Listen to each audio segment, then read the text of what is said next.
Muito boa noite, meus amigos, meus queridos.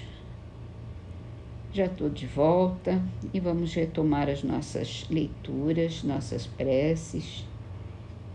E a gente começa hoje com o livro Agenda Cristã, de André Luiz, psicografado por Chico Xavier. Nas conversações. Não se irrite com o interlocutor se ele não lhe corresponde à expectativa. Talvez você não tenha sido suficientemente claro na expressão. Se o interpelado não atende, de pronto, cale as reclamações. É provável que ele seja gago, e se não o for, a descortesia é uma infelicidade em si mesma. Vamos dar um desconto para todos e ter mais paciência, né?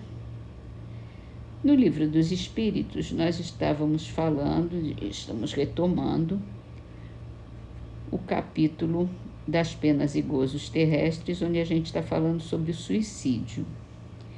E a pergunta 956 quer saber sobre aqueles que, por não se conformarem com a perda das pessoas que lhe eram caras e se matam na esperança de ir se juntar a elas, eles alcançam o fim que pretendiam? Muito diferente do que esperam é o resultado que colhem. Em vez de se reunirem aqueles que eram objeto de suas afeições, eles se afastam dele por longo tempo. Pois não é possível Deus recompensar um ato de covardia e o insulto que lhe fazem com o duvidarem da sua providência. Pagarão esse instante de loucura com aflições maiores do que as que pensaram abreviar e não terão, para compensá-las, a satisfação que esperavam.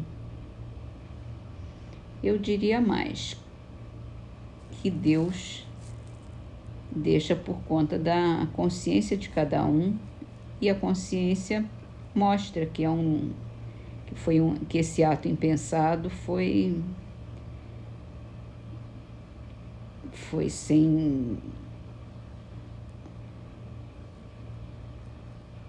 sem propósito, e que é mais um desafio, né,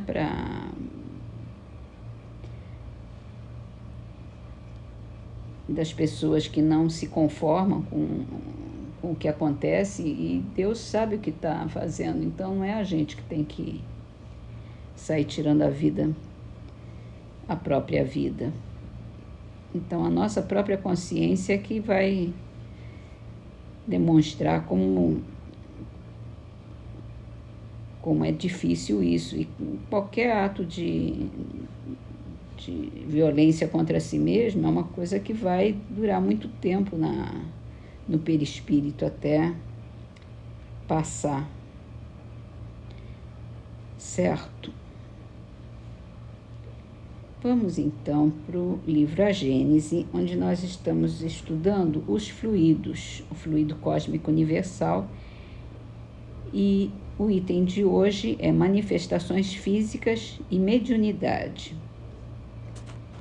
Ele começa aqui falando das mesas girantes, e ele vai falar bastante sobre isso, que na época era muito comum, que hoje em dia já faz parte da história do espiritismo. Mas vamos lá. Os fenômenos das mesas girantes e falantes, da suspensão etérea de corpos pesados, da escrita mediúnica, tão antigos quanto o mundo, porém vulgares hoje, facultam a explicação de alguns outros análogos e espontâneos, aos quais, pela ignorância da lei que os rege, se atribuía caráter sobrenatural e miraculoso. Tais fenômenos têm por base as propriedades do fluido perispirítico, quer dos encarnados, quer dos espíritos livres. Por meio do seu perispírito é que o espírito atuava sobre o seu corpo vivo. Ainda por intermédio desse mesmo fluido, é que ele se manifesta, atuando sobre a matéria inerte, é que produz ruídos, movimentos de mesa e outros objetos que os levanta, derruba ou transporta. Nada tem de surpreendente esse fenômeno se considerarmos que entre nós os mais possantes motores se encontram nos fluidos mais rarefeitos e mesmo imponderáveis, como o ar, o vapor e a eletricidade. É igualmente com o concurso do seu perispírito que o espírito faz que os médiuns escrevam, falem e desenhem. Já não dispondo de corpo tangível para agir ostensivamente quando quer se manifestar, ele se serve do corpo do médium, cujos órgãos toma de empréstimo, corpo ao qual faz que atue como se fora o seu próprio, mediante o eflúvio fluídico que verte sobre ele. Pelo mesmo processo, o espírito atua sobre a mesa para que ela se mova, sem que seu movimento tenha significação determinada, ou para dar pancadas inteligentes, indicativas das letras do alfabeto, a fim de formarem palavras e frases, fenômeno esse denominado tipitologia. A mesa não passa de um instrumento de que o espírito se utiliza como se utiliza do lápis para escrever. Para esse efeito, ele dá uma vitalidade momentânea à matéria por meio do fluido que ele inocula, porém absolutamente não se identifica com ela. São duas coisas diferentes, a mesa e o espírito, né? Claro. Praticam um ato ridículo as pessoas que, tomadas de emoção ao se manifestar um ser que lhes é caro, abraçam a mesa. É exatamente como se abraçassem a bengala de que um amigo se sirva para bater no chão. O mesmo fazem os que dirigem a palavra à mesa como se o espírito se achasse metido na madeira, ou como se a madeira se houvesse tornado espírito. Quando comunicações são transmitidas por esse meio, deve-se imaginar que o espírito está não na mesa, mas ao lado, tal qual estaria se vivo se achasse, e como seria visto se no momento pudesse tornar-se visível. O mesmo ocorre nas comunicações pela escrita. Vê-se o espírito ao lado do médium, dirigindo-lhe a mão ou transmitindo-lhe pensamentos por meio de uma corrente fluídica.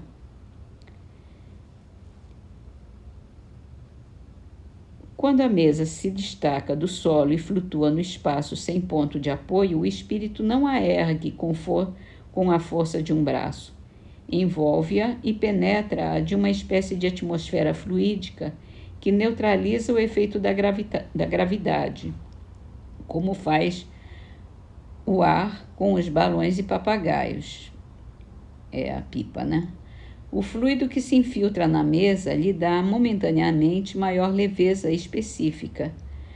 Quando fica pregada ao solo, ela se acha numa situação análoga à da campânula pneumática sob a qual se fez o vácuo.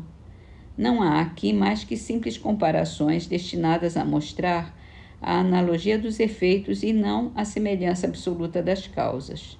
Compreende-se, depois do que fica dito, que não há para o espírito maior dificuldade em arrebatar uma pessoa do que em arrebatar uma mesa, em transportar um objeto de um lugar para outro ou em atirá-lo seja onde for. Todos esses fenômenos se produzem em virtude da mesma lei. Quando as pancadas são ouvidas na mesa ou algures, não é que o espírito esteja a bater com a mão ou com qualquer objeto. Ele apenas dirige sobre o ponto de onde vem o ruído um jato de fluido e este produz o efeito de um choque elétrico. Tão possível lhe é modificar o ruído como a qualquer pessoa modificar os sons produzidos pelo ar.